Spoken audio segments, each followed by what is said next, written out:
Hello दोस्तों, स्वागत है आप सभी का हमारे YouTube चैनल लो समझ लो 2.0 में। और मेरा नाम है प्रदीप। दोस्तों, आज की से रीजनिंग की क्लासें स्टार्ट हो रही हैं। आज ये मेरा पहला दिन है। तो सबसे पहले हम रीजनिंग के सिलेबस के विषय में जानेंगे, फिर उसके बाद हम सिलेबस के सारे चैप्टर बारी बारी करके पढ़ाएंगे।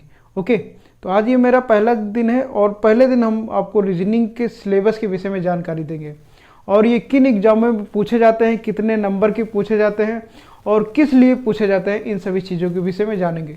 तो वीडियो को पूरा देखिएगा, काफ़ी चीज़ें समझ में आएंगी। ओके दोस्तों, मैं बता दूं कि रीजनिंग का एक ऐसा सिलेबस है जो आपके इंटर या स्नातक में कहीं नहीं मिलेगा। जब आप कंपटीशन की तैयारी करने निकलोगे तभी ये सिलेबस से आपकी परिचय होगी। ओके, तो रीजनिंग एक नया सिलेबस है। अगर आप इंटर करके आ रहे हैं कंपटीशन की तैयारी करने या ग्रेजुएशन करके कंपटीशन की तैयारी करने आ रहे हैं तो रीजनिंग को अच्छे से समझना होगा, ताकि ये नया सिलेबस है इसलिए आपको बेहतर तरीके से रीजनिंग को समझना होगा। तो सबसे पहले हम देखते हैं कि रीजनिंग कहते किसे हैं। ओके, तो देखिए, रीजनिंग को हिंदी में बोला जाता है तर्क शक्ति। क्या बोला जाता है? तर्क शक्ति, या इसको बुद्धिमत्ता भी बोला जाता है। दोस्तों, मैं बता दूं कि ये कंपटीशन लेवल में पूछे जाने का मेन उद्देश्य यही है कि तर्क शक्ति का मतलब किसी भी मानव या स्टूडेंट की मानसिक क्षमता का आकलन करना। ओके, मानसिक क्षमता का आकलन करना, वैल्यू ऑफ आईक्यू, उसके दिमाग की आईक्यू कितनी है, इसका आकलन करने के लिए ये रीजनिंग सब्जेक्ट को जोड़ा गया है। तो जैसा कि आपको पता ही है, तर्क शक्ति का अर्थ होता है जवाब या सवाल। तो आपने गाँवों में देखा होगा कि बहुत सारे सवाल ऐसे लोग पुराने ज़माने के पूछ लेते हैं जो हमको नहीं आते हैं। वो जोड़ने घटाने वाले ही होते हैं, लेकिन वो हमको नहीं आते, पहेली के रूप में पूछे जाते हैं, तो उसी को हम रीजनिंग कह देते हैं।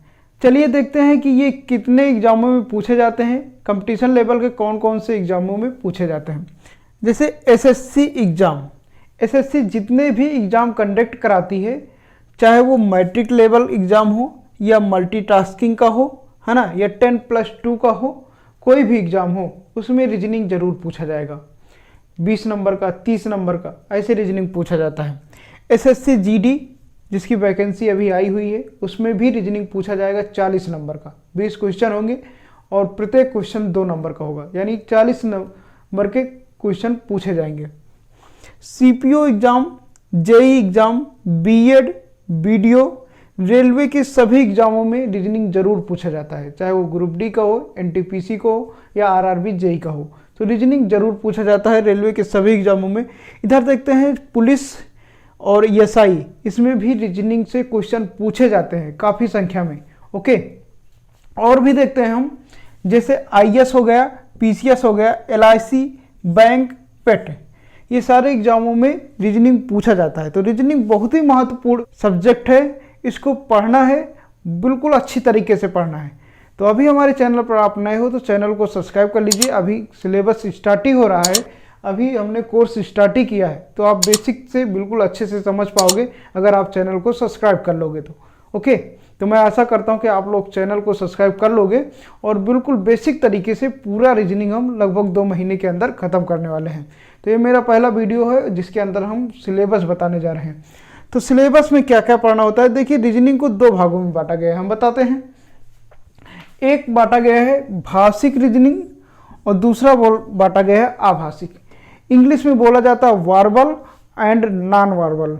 तो भाषिक का मतलब होता है जिसमें भाषा का प्रयोग किया गया हो, जैसे एक्स, वाई, जेड या गिनती का, जिसमें भाषा का प्रयोग किया गया हो वो भाषिक हो गया। जिसमें भाषा का प्रयोग नहीं किया गया हो वो आभाषिक हो गया। जिसमें figure, paper cutting, paper folding यानी आकृति का प्रयोग किया गया हो, उसमें अक्षरों का ज्ञान ना हो, तो कैसा हो जाएगा? आभाषिक, यानी नॉन वर्बल। जिसमें अक्षरों का ज्ञान होगा या शब्दों का ज्ञान होगा उसे भाषिक बोला जाएगा, वर्बल। देखिए दोस्तों, भाषिक के अंतर्गत टोटल 29 चैप्टर पढ़ने होंगे।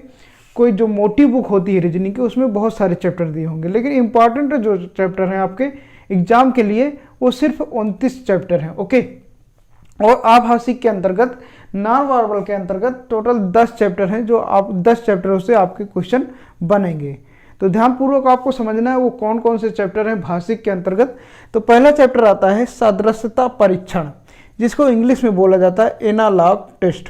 ओके, सदृशता परीक्षण का मतलब क्या हो गया कि जैसे कई अक्षर दे दिए जाएंगे और किसी श्रेणी क्रम में जुड़े होंगे, तो बीच का एक अक्षर लुप्त कर दिया जाएगा, वही आपको खोजना होगा। तो ये क्या है, सदृशता परीक्षण। इसमें से आपके प्रत्येक एग्जामों में क्वेश्चन पूछे जाते हैं। अगला है वर्गीकरण, जिसे इंग्लिश में बोला जाता है क्लासिफिकेशन। और तीसरा नंबर है श्रेणी क्रम, जिसे इंग्लिश में बोला जाता है सीरीज। अगला है चौथा नंबर सांकेतिक भाषा परीक्षण, ओके, जिसको इंग्लिश में बोला जाता है कोडिंग और डिकोडिंग। कोडिंग और डिकोडिंग, इनमें से 2-3 क्वेश्चन आपके हर एग्जाम में पूछे जाते हैं, जिसके अंतर्गत आपको अल्फ़ाबेट के सीरीजों की नंबरिंग याद होना चाहिए, जिसको हम बिल्कुल आसान तरीके से याद कराएंगे जब हम इसका चैप्टर पढ़ाएंगे, ओके। तो अगला है 5 नंबर चैप्टर वर्णमाला परीक्षण, जिसे अल्फ़ाबेट टेस्ट बोला जाता है इंग्लिश में। और 6वां चैप्टर है शब्द निर्माण, वर्ड फॉर्मेशन। नेक्स्ट आता है 7वां नंबर दिशा परीक्षण या डायरेक्शन टेस्ट बोला जाता है इंग्लिश में। और 8वां नंबर है रक्त संबंध या ब्लड रिलेशन बोला जाता है, ओके। तो ये दोनों चैप्टर काफ़ी इंपॉर्टेंट हो जाते हैं आपके हर एग्जामों के लिए, दिशा परीक्षण और रक्त संबंध। दिशा परीक्षण में करना क्या होता है कि इसमें कोई व्यक्ति किसी स्थान से चलता है और लास्ट स्थिति में वो जहाँ पहुँच जाता है, तो प्रथम स्थान से और लास्ट स्थान के बीच की दूरी निकालना होता है, या कभी कभी दिशा भी बताना होता है। तो बिल्कुल आसान चैप्टर है, आपको हम पढ़ाएंगे तो बिल्कुल आसानी से सारी चीज़ें आपको समझ में आएंगी, ओके। रक्त संबंध क्या है, इसको इंग्लिश में बोला जाता है ब्लड रिलेशन, यानी खून का संबंध। तो अपने परिवार या रिश्तेदारों से जो भी संबंध हम डिनोट करते हैं, जैसे हमारे माता जी के भाई को क्या बोला जाता है, मामा। तो ऐसे संबंध जो होते हैं घुमा फिरा करके आपके एग्जामों में पूछे जाते हैं। तो हमने जैसा कि बताया कि रीजनिंग का अर्थ होता ही तर्क शक्ति, यानी आईक्यू लेवल्स चेक करना। कोई रटा हुआ क्वेश्चन नहीं पूछा जाएगा कि आप किताब से रट कर गए वही पूछ लिया जाएगा। इसमें सारे क्वेश्चन बनाए जाते हैं, तो आपको दिमाग लगाकर उन क्वेश्चनों को हल करना होता है, लेकिन तरीका जो होता है वो किताब से ही आपको मिलेगा, ओके। अगला है 9वां क्रम परीक्षण, जिसे रैंकिंग टेस्ट बोला जाता है, ओके। 10वां नंबर है क्रम व्यवस्था, ऑर्डर टेस्ट। क्रम व्यवस्था में क्या है कि इसमें होता क्या है कि जैसे मान लीजिए 4-5 बच्चे हैं, इनको आपस में बिठा दिया गया, गोला में बिठा दिया गया या श्रेणी क्रम में लाइन में बैठा दिया गया, तो उसमें से ये बोला जाता है कि पहला बच्चा या दूसरा बच्चा किस क्रम पर आएगा। इस तरह से क्वेश्चन पूछे जाते हैं, जैसा कि हम जब चैप्टर पढ़ाएंगे तो बेहतर तरीके से समझाएंगे, ओके। अगला है शब्दों का तार्किक क्रम, ओके, जिसके लॉजिकल सीक्वेंस ऑफ वर्ड बोला जाता है इंग्लिश में। और 12वां नंबर है गणितीय संक्रिया, मैथमेटिकल ऑपरेशन। और 13वां नंबर है अंगगणितीय तर्कशक्ति, अर्थमेटिकल रीजनिंग। तो ये भी गणितीय अंगगणितीय, तो कुछ गणित के क्वेश्चन भी पूछे जाते हैं, जैसे इसमें रीजनिंग के अंतर्गत गाय के 4 पैर हैं, मुर्गी के 2 पैर हैं, बंदर पेड़ पर चढ़ता है, एक बंदर 1 मिनट में 2 मीटर चढ़ता है और दूसरे मिनट में 3 मीटर फिसल जाता है। तो ऐसा क्वेश्चन पूछा जाता है, काफ़ी इजी क्वेश्चन होते हैं, बस लगाने का तरीका आपको मालूम होना चाहिए, ओके। 13 के बाद आता है 14 नंबर। 14 नंबर है औबंधिक संख्या अक्षर ज्ञात करना, फाइंड द कंडीशनल और नंबर लेटर, ओके। तो औबंधिक मतलब क्या होता है कि जो एक श्रेणी क्रम में बंधे होते हैं, आप इसको कोडिंग और डिकोडिंग से समझ सकते हैं, सेम उसी प्रकार के क्वेश्चन होते हैं। नेक्स्ट है 15 नंबर लुप्त संख्या ज्ञात करना, लुप्त संख्या या अक्षर ज्ञात करना, find the missing number and later. तो जो लुप्त संख्या या अक्षर ज्ञात करना, इसको इस प्रकार से ज्ञात करेंगे, जैसे मान लीजिए कोई 2, 4, 6 दिया हुआ है, उसके बाद 8 को गायब कर दिया, फिर 8 के बाद 10 दे दिया गया, तो आपको ये देखना है कि ये किस क्रम में जुड़े हैं, ओके। तो घबराने की कोई बात नहीं है, जब हम इसको चैप्टर पढ़ाएंगे तो अच्छे तरीके से समझाएंगे आपको। तार्किक वेन आरेख, लॉजिकल वेन डायग्राम, ओके। तो बहुत सारे क्वेश्चन होते हैं जो वेन डायग्राम से लगाए जाते हैं, ओके। आगे है, हाँ 17 नंबर क्वेश्चन है, 17 नंबर चैप्टर है न्याय निगमन, न्याय निगमन। और 18 है कथन एवं निष्कर्ष। तो कोई कथन दिया होगा, उसी कथन के आधार पर हमको निष्कर्ष निकालना होगा। अच्छा चैप्टर है। रेलवे के सभी एग्जामों में कथन और निष्कर्ष से लगभग आपको 4 या 5 क्वेश्चन देखने को मिलेंगे, चाहे वो रेलवे का ग्रुप डी का हो या एनटीपीसी का, कोई भी एग्जाम होगा रेलवे का, तो कथन एवं निष्कर्ष से 4 या 5 नंबर के क्वेश्चन देखने को मिलेंगे। और लगभग सभी एग्जामों में जितने हमने बताया कथन एवं निष्कर्ष से क्वेश्चन जरूर बनते हैं। तो इम्पॉर्टेंट ये चैप्टर है। अगला है कैलेंडर। कैलेंडर भी इम्पॉर्टेंट है। इसमें कैलेंडर क्या होता है, जो इसमें जैसे हमने बताया कि हमारा जन्म हुआ था 1 जनवरी 1997 को, तो आपको बताना होगा कि इस दिन कौन सा दिन था, है ना। तो ऐसा क्वेश्चन कैलेंडर से पूछा जाता है, इम्पॉर्टेंट है और अच्छा चैप्टर है। अगला है 20 नंबर यानी 20वां चैप्टर है घड़ी, जिसे क्लॉक बोला जाता है इंग्लिश में, और पांसा डाइस। तो ये जो 2 चैप्टर छोटे छोटे हैं जो हमने एक ही में कलेक्ट कर दिया है।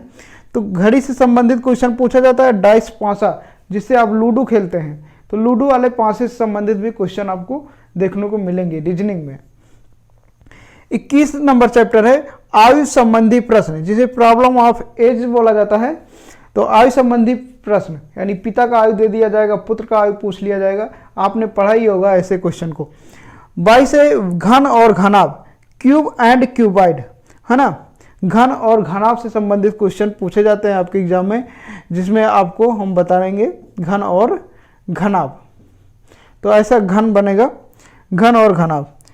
नेक्स्ट है 23 नंबर चैप्टर आकृति विभाजन, डिवीजन ऑफ फिगर्स, आकृतियों का विभाजन।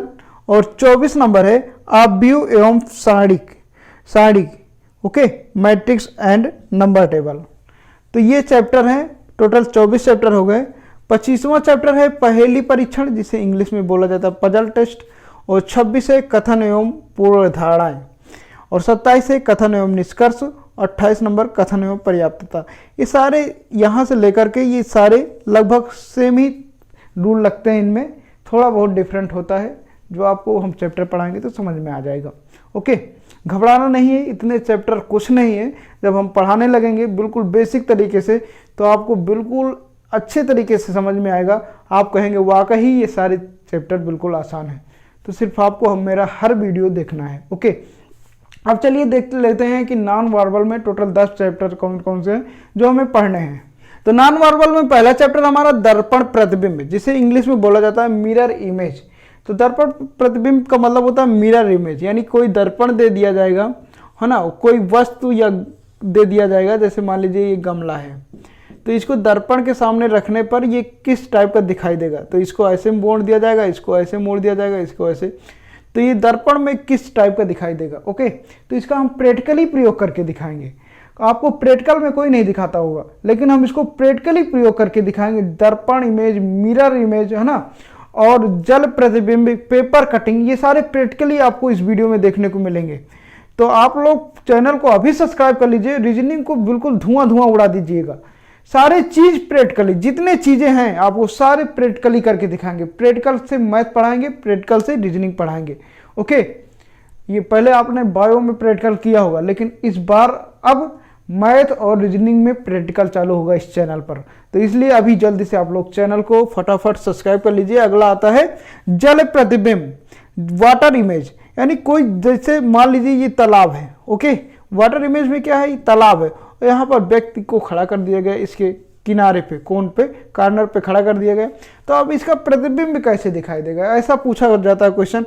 कागज मोड़ना, कोई कागज है, मान लीजिए A4 साइज का कोई कागज है, ये A4 साइज का कागज है, इसको हमने ऐसे फोल्ड कर दिया, फिर इसको ऐसे फोल्ड कर दिया, है ना, फिर ऐसे इसको पलट के यहाँ से फोल्ड कर दिया, है ना, तो यहाँ पर हमने कट कर दिया।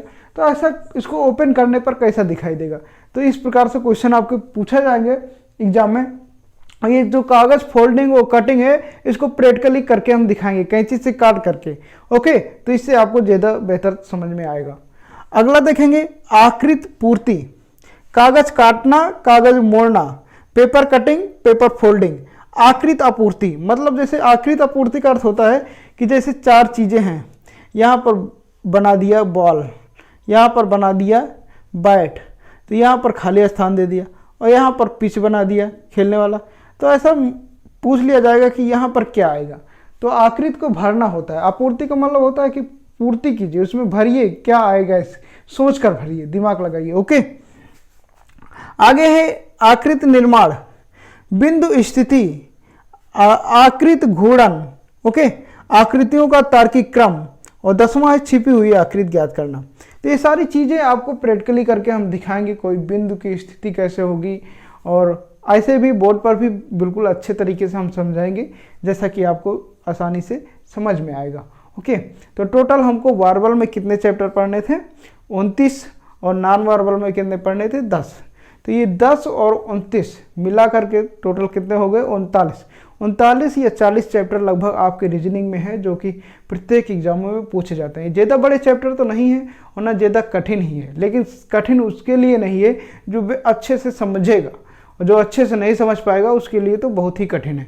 तो आप लोग अभी भी चैनल को सब्सक्राइब नहीं किए तो सब्सक्राइब कर लीजिए, और डेली क्लासेस चलेंगी। ये मेरा पहला वीडियो है, आज से रीजनिंग की क्लासेस जैसा कि हमने बताया कि स्टार्ट हो गई हैं। ओके, तो पहला वीडियो में आपको सारा सिलेबस समझ में आया होगा, मैं आशा करता हूँ।